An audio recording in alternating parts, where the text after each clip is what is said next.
Baixo o micro que senón sale o micro. Desde a plataforma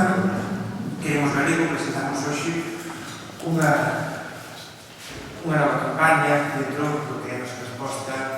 ao decretazo contra o galego que o Goberno da Xunta aprobou de forma unilateral, como é sabido, contra a opinión do conxunto da comunidade educativa, contra a opinión das asociacións de estudantis, contra a opinión das institucións educativas, como pode ser o Consello Escolar de Galiza, contra a opinión dos movimentos de renovación pedagóxica, contra a opinión dos sindicatos e tamén, de prémolo, contra a opinión das asociacións de nais e pais. Son unha asociación de nais e pais vinculada directamente ao Partido Popular refrenda este decretazo. O resto das asociacións e federacións manifestaron de forma contundente, clara e nítida o seu rexeitamento a unha norma que, como ben dixo o Consello Consultivo, é ilegal e inconstitucional, e que en ámbitos tan importantes como a formación dos nenos e nenas de menos de 6 anos conculca a través de coloquios a Lei de Normalización Lingüística. Estou a citar, literalmente, palabras do Consello Consultivo de Galiza. Ante esta situación, xa anunciamos que desde a plataforma Queremos Galego iniciamos vías de recurso nos tribunais de justiza e tamén vías de denuncia internacional posto que este decretazo vulnera tratados internacionais suscritos por Estados Unidos. Mas é necesario tamén, é fundamental, a movilización da sociedade. Sabemos que se conseguimos unha resposta favorable vai ser, sobre todo, a través da presión da sociedade, como xa se manifestou, xa se demostrou en diferentes movilizacións sociais que foron históricas na defensa da nosa lingua. E hoxe presentamos un acto no que falarán, no que darán voz nais de nenos e nenas en educación infantil, de nenos e nenas de menos de 6 anos, chamando a revolta social en defensa da nosa lingua, unha revolta cívica, a entregar escritos en defensa da nosa lingua ante o Conselleiro de Educación, solicitando medidas concretas para garantir que os nenos e nenas tamén teñan a posibilidade de acceso a un ensino no noso idioma, e no que recorda que Galiza é a única comunidade do Estado español, a única comunidade do Estado español con lingua propia, onde se produce tal situación de desamparo contra o noso idioma.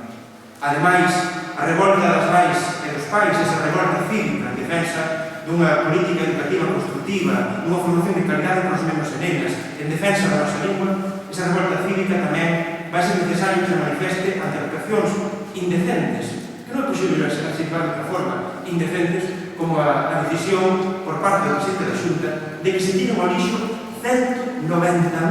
libros de texto gratuitos, 190.000 libros de texto gratuitos que teñen unha vida útil de 2 anos máis, e que o presidente da Xunta ordena que se tiren ao lixo porque teñen un único pecado original, un único erro insubsanable, que está na lingua propia de Galiza. Se acudimos aos datos oficiais, veremos que esta cantidad de libros de texto, según a Asociación Galega de Editores, serían 3.800.000 euros. Nós pensamos en cantidades moi superiores, pero datos oficiais da Asociación Galega de Editores din que a Xunta de Galiza está a tirar ao lixo 3.800.000 euros. Se sumamos esa cantidade, o que custou a reforma das galescolas, segundo datos oficiais, 40.000 euros.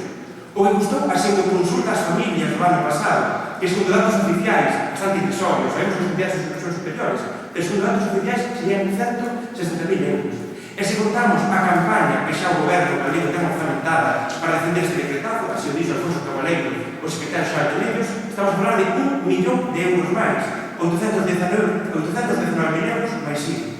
En total, segundo datos oficiais, a Xunta de Galiza leva gastado só en reducir a presenza da nosa lingua no sistema educativo 5 millóns de euros. En pouco máis dun ano, 5 millóns de euros en atacar o galego no ensino. Iso é unha política seria, responsable, cívica. O que vemos é unha actuación política indecente. Un xestor neto, que son mellor por dos motivos da nosa telefonía, lembremos, que son esa falsa propaganda da austeridade e esos ataques contra a lingua galega. Vemos agora como se unen esas duas cuestións, esa falsa propaganda en tirar diñeiro simplemente porque hai libros de texto que son pedagóxicos correctamente, totalmente pedagóxicos, que están dentro do tema educativo, pero que están na nosa lingua propia. Ante iso, é fundamental que as nais e pais se rebelen, porque non pode ser esta falta de respeto contra as familias, nin a hora de poder educar os filhos en galego, nin a hora de que se obliga as familias a pagar os materiais porque a xunta os tira o lixo simplemente porque están no noso idioma. Pasamos a palabra